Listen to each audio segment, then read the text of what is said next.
Bonjour, je suis Jérôme Efred, Ludodida. Ma mission, ton plaisir d'apprendre. Aujourd'hui, je te présente mon top 3 des meilleurs jeux de société à offrir à un enfant de 4 ans. Allez, on commence avec Serpentina, un petit jeu de cartes dans lequel on va construire des serpents multicolores. Et où le but du jeu, c'est d'essayer d'en attraper le plus possible. Ce n'est pas coopératif, c'est compétitif, on joue chacun pour soi, même si on va construire ensemble les serpents. Comment on fait pour construire un serpent dans ce jeu? Eh bien, on va avoir des tuiles de 3 types, des queues, des têtes et des corps. Pour qu'un serpent soit valide, il faut qu'il ait au moins une queue, une tête et au moins un corps. S'il peut avoir plusieurs corps, mais il faut qu'il ait au moins un corps pour être valide.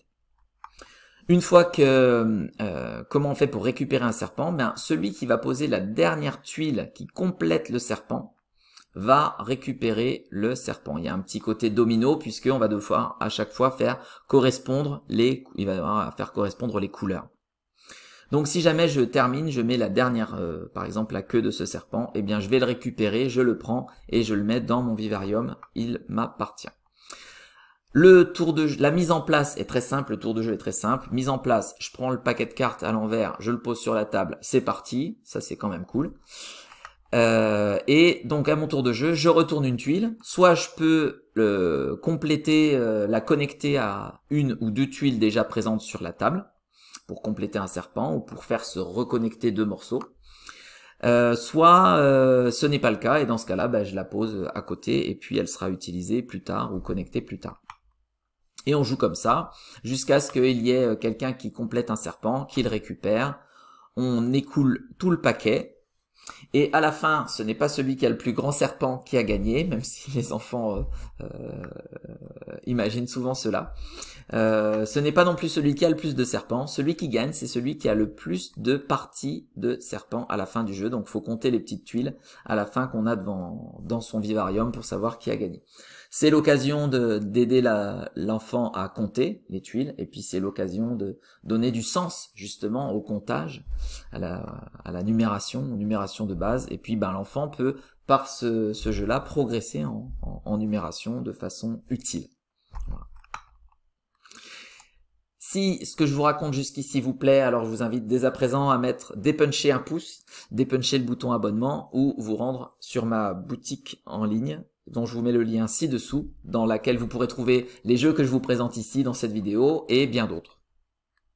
Allez, on continue avec le sympathique Kangaroo, un petit jeu de cartes avec des petites figurines sympathiques dans lequel on va pouvoir initier l'enfant à la frustration d'une part et à la mesquinerie dans les jeux de société, puisque ça fait partie aussi des mécaniques qui sont appliquées dans des jeux de société, donc un petit jeu sympa, un peu piquant, on va dire ça comme ça.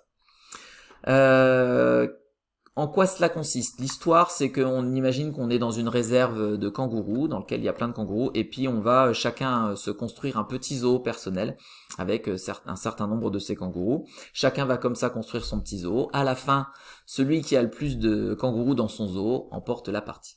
Comment on fait pour attraper les kangourous? On a une carte de 5 cartes, on a une main, pardon, de 5 cartes en main. On va jouer à son tour une de ces cartes et on regarde le fond de la carte qui nous indique quel kangourou on va attraper avec celle-ci. Donc par exemple, si je pose la carte avec le fond noir, je vais récupérer le kangourou noir. Puis je compléterai ma main pour en avoir de nouveau 5 en main. La réserve va vite se vider, vous l'avez compris, la réserve centrale, et donc après, au bout d'un moment, on va avoir des cartes il faudra récupérer des kangourous ailleurs, et ailleurs, ça veut dire chez les autres joueurs. Donc quand on va jouer par exemple une carte, si je joue par exemple une carte rouge et que le kangourou rouge est chez un adversaire, eh bien je vais essayer de lui piquer. Je vais essayer de lui piquer, parce qu'il peut empêcher le vol en jouant à son tour une carte rouge. À mon tour, moi aussi à ce moment-là, je vais pouvoir insister et remettre une carte rouge pour dire si, je te vole le kangourou rouge, et etc. Il peut y avoir un ping-pong qui s'installe comme ça entre les deux joueurs, jusqu'à ce qu'il y en ait un qui mette une dernière carte rouge, alors celui-là emporte le kangourou ou le conserve, et voilà. Chacun complète à la fin de cette bataille, entre guillemets, sa main à 5 cartes, Et puis c'est au tour du joueur suivant et on tourne comme ça jusqu'à ce que on ait écoulé les cartes de sa main. Et à ce moment-là, on regarde celui qui a le plus de kangourous dans son zoo. Voilà, tout simplement. Donc un petit jeu aux règles très simples, avec un petit matériel sympa, facile à lancer, facile à mettre en œuvre, à sortir comme ça sur un coin de table. Donc voilà, une bonne idée, cadeau. Et pour terminer, je vous propose un jeu sous forme de livre, puisque c'est un livre-jeu. C'est la collection Ma Première Aventure, l'histoire dont tu es le tout petit héros. Ça va être un support très intéressant pour initier les enfants au concept de livre-jeu. On a toute une collection qui présente différents thèmes, et ici je vais vous présenter dans les thèmes, il y a dragon, il y a les abeilles, il y a l'Afrique, il y a les profondeurs des océans, etc. Plein de thèmes comme ça, et je vous présente ici, pour vous donner un exemple de comment ça fonctionne, je vous prends Enquête du dragon. Dans Enquête du dragon, ça va raconter l'histoire d'un héros qui va se mettre en tête d'adopter un dragon, et donc on va incarner ce héros-là. On va pour cela donc choisir déjà, parmi le magicien, le petit chat chapardeur ou la guerrière, le personnage qu'on veut incarner pour réaliser l'aventure, et on va l'indiquer avec un système de petits trous dans un coin du livre. Ici on va tourner la petite roue rouge pour indiquer quel personnage on choisit pour vivre l'aventure, par exemple le magicien. À ce moment-là, pour débuter cette aventure-là, on va se rendre dans le village, et puis peut-être qu'on va peut-être pas tout de suite aller à la recherche d'un dragon. Peut-être qu'avant ça, il faut se préparer un petit peu, chercher des objets, demander des conseils à des personnes du village. Donc, on va avoir un choix à faire dans ce chapitre, et on va pouvoir aller discuter avec la meunière, aller fouiller dans la grange abandonnée, ou aller voir le cartographe.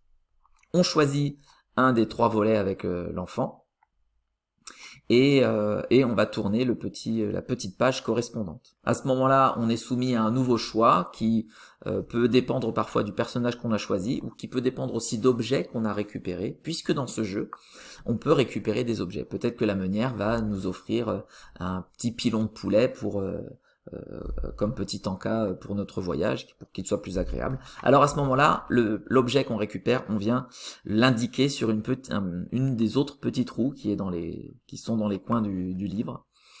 Par exemple, donc un petit pilon de poulet, je tourne la roue, je vais voir d'autres objets, mais je choisirai celui que j'ai récupéré.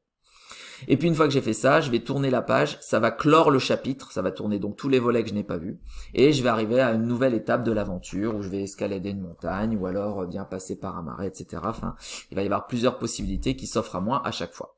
Donc, histoire à choix multiples, donc ça veut dire aussi qu'on va lire et relire ce livre un bon nombre de fois. Les enfants prennent plaisir à découvrir les chemins qu'ils n'ont pas encore explorés, à essayer avec d'autres personnages, à essayer de récupérer les différents objets qui sont proposés sur les roues. Et donc c'est un support qui va suivre l'enfant pour un bon nombre d'histoires du soir. On peut prévoir que pendant au moins 15 jours, une fois qu'on a fait l'acquisition de ce livre-là, l'histoire du soir, ce sera ça, ma première aventure. Donc voilà, un support qui est très bien édité, agréable, c'est un moment agréable à partager avec son enfant. Et donc un très beau cadeau à offrir du coup. Que je voulais vous dire de plus, oui, c'est un support qui présente un petit peu de vocabulaire quand même, donc parfois il faudra expliciter des choses à son jeune enfant, mais c'est l'occasion de découvrir des nouveaux mots.